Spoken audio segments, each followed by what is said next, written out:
The gentleman is recognized. Thank you, Madam Speaker. Ever since this administration has taken office, I've always been confused as to whether their policies towards domestic energy production are thinly veiled political messaging points, or if they really truly didn't understand markets.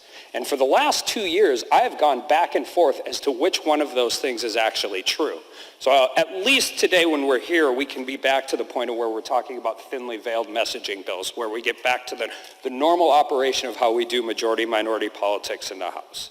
So the Biden administration spent their entire administration, and this is after being on the campaign, the president, while candidate, said they will use a whole-of-government approach to shut down the oil and gas industry. So January 2021, President Biden kills the Keystone XL pipeline. February 26, 2021, President Biden and the administration inflate the social costs of carbon to justify onerous regulations of fossil fuel. June 1st of 2021, President Biden proposed a budget that would increase taxes on energy producers by over $35 billion a year.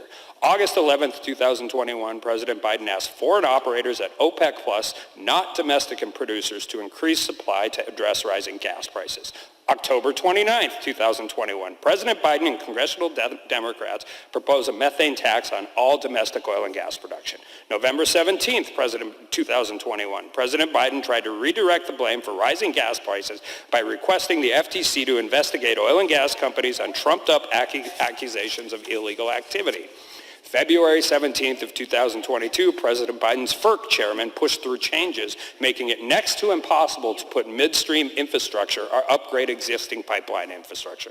March 21st of 2022, the SEC, in an attempt to morph into the Securities and Environmental Commission, issued a proposal that would target carbon energy companies and empower activist shareholders. March 28th, 2022, President Biden, in the middle of an energy crisis, once again proposed a tax increase on domestic oil and gas producers totaling nearly $45 billion.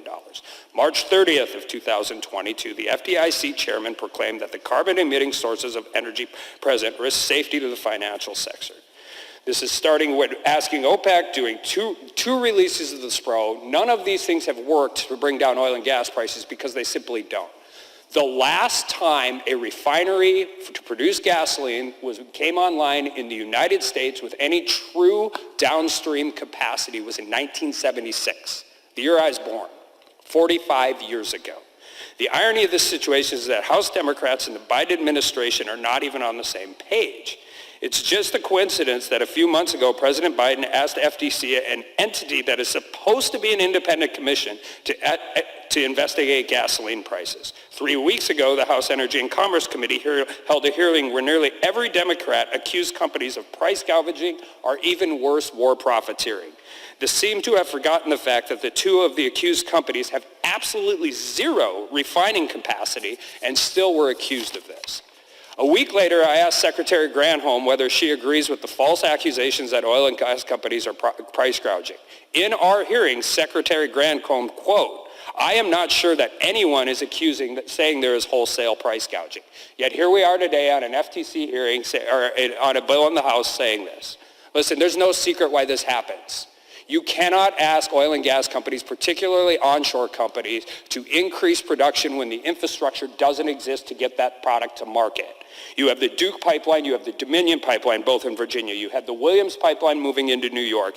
You had the Enbridge line in Minnesota. You have the Enbridge line under Lake Michigan. You had the Dakota Access pipeline in North Dakota. And let us not forget the Keystone XL, which happened on the first day in office. There's a truck driver shortage. There's a working shortage. Rail is full of coal because coal companies drafted down all of their excess capacity because nobody wanted to use it, and now it turns out it's cheaper than natural gas. So one just quick question. Here's the worst part about all of this. We can do this, we can do the back and forth, but the simple fact of the matter is this bill will do nothing to bring down gas prices, not 1 cent. And with that, I yield back.